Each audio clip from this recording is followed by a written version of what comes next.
Assalamualaikum warahmatullahi wabarakatuh. Perkenalkan, nama saya Tri Eni Wulandari. Di sini saya akan sedikit menjabarkan mengenai pengertian dan prinsip komunikasi. Pertama, kita akan membahas mengenai komunikasi. Apa itu komunikasi? Komunikasi adalah suatu proses penyampaian pesan kepada penerima pesan agar dapat dimengerti dan dilaksanakan sesuai isi pesannya.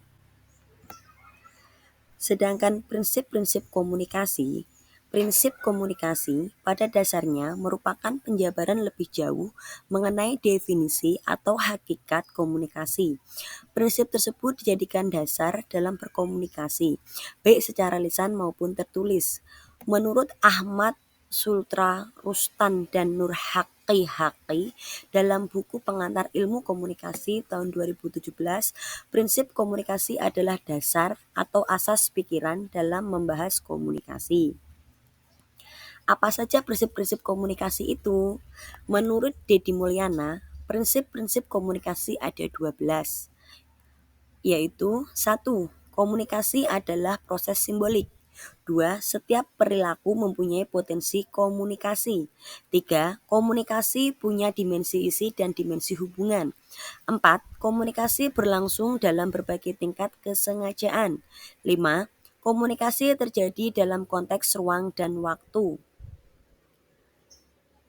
6. Komunikasi melibatkan prediksi peserta komunikasi. 7. Komunikasi bersifat sistemik. 8. Semakin mirip latar belakang sosial budaya, semakin efektif komunikasi. 9. Komunikasi bersifat non-sekuensial. 10.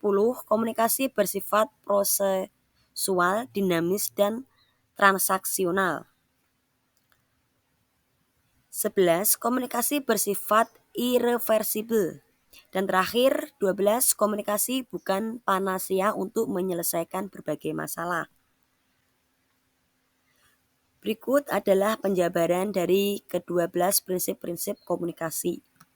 Pertama, komunikasi adalah proses simbolik, yang artinya komunikasi merupakan proses penyampaian dan pertukaran simbol, lambang, tanda, atau gambar dari komunikator kepada komunikan. Karena simbol atau lambang digunakan untuk menunjukkan suatu hal berdasarkan kesepakatan sekelompok orang.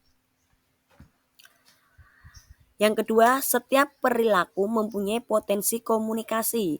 Artinya, setiap bentuk komunikasi nonverbal, yakni perilaku manusia, bisa dimaknai sebagai stimulus bagi orang lain. Perilaku manusia seperti gerak-gerik tubuh dan raut wajah bisa ditafsirkan oleh orang lain, walaupun sebenarnya orang tersebut sedang tidak ingin berkomunikasi.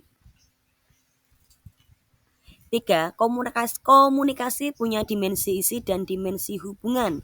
Artinya, prinsip komunikasi ini menjelaskan bahwa pesan komunikasi punya dimensi isi dan hubungan. Dimensi isi dilihat dari isi pesannya, sedangkan dimensi hubungan terlihat dari cara seseorang mengatakan pesannya.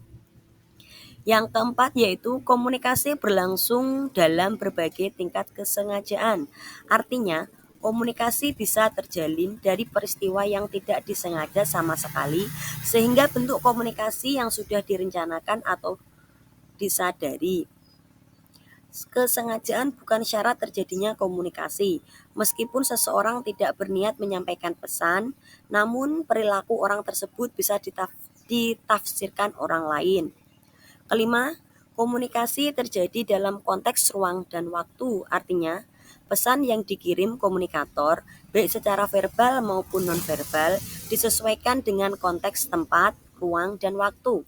Tempat berarti di mana proses terjadinya komunikasi fisik, dan ruang mencakup iklim, suhu, intensitas cahaya, dan lainnya. Sedangkan waktu menunjukkan kapan peserta komunikasi dikirimkan. 6. Komunikasi melibatkan prediksi peserta komunikasi, yang artinya komunikasi memerlukan tata krama yang sesuai dengan lawan bicaranya. sehingga sikap yang akan dilakukan harus diprediksi terlebih dahulu. Adanya prediksi membuat orang lebih nyaman dan tenang dalam berkomunikasi.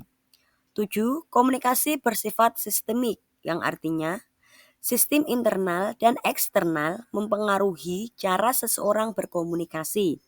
Sistem internal adalah segala hal yang dibawa dalam berkomunikasi, sementara sistem eksternal merupakan situasi lingkungan. Kedua sistem mencakup faktor latar belakang, budaya, nilai, adat, pengalaman, pendidikan, dan lingkungan keluarga.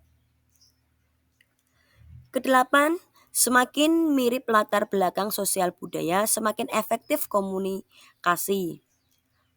Prinsip komunikasi ini menjelaskan bahwa kesamaan latar belakang seperti suku dan pendidikan akan membuat orang lebih mudah berkomunikasi karena kedua belah pihak punya makna yang sama terhadap simbol yang saling dipertukarkan. Kesembilan yaitu komunikasi bersifat non-sekuensial, yang artinya komunikasi melibatkan respon sebagai bukti bahwa pesan telah dikirimkan, diterima, serta dimengerti, sehingga proses komunikasi bersifat non-sekuensial atau dalam arti tidak berlangsung satu arah. Selanjutnya yang ke-10 yaitu komunikasi bersifat prosesual, dinamis, dan transaksional, di mana komunikasi adalah proses berkelanjutan, yang mana tiap peserta komunikasi saling bergantung dan mempengaruhi satu sama lain. Hal ini terlihat dari proses penyampaian dan penerimaan pesan. Untuk prinsip yang ke-11 yaitu komunikasi bersifat irreversibel, yang artinya tiap orang yang berkomunikasi tidak bisa mengontrol dampak yang timbul akibat pesan yang dikirimkan. Pesan yang telah disampaikan tidak bisa dikendalikan atau dihilangkan pengaruhnya oleh komunikator. Yang terakhir untuk prinsip komunikasi yang ke-12 yaitu komunikasi bukan panacea untuk menyelesaikan berbagai masalah, di mana prinsip komunikasi ini menjelaskan bahwa komunikasi bukan satu-satunya solusi pemecahan masalah, karena komunikasi hanya salah satu faktor pendukung dalam penyelesaian masalah.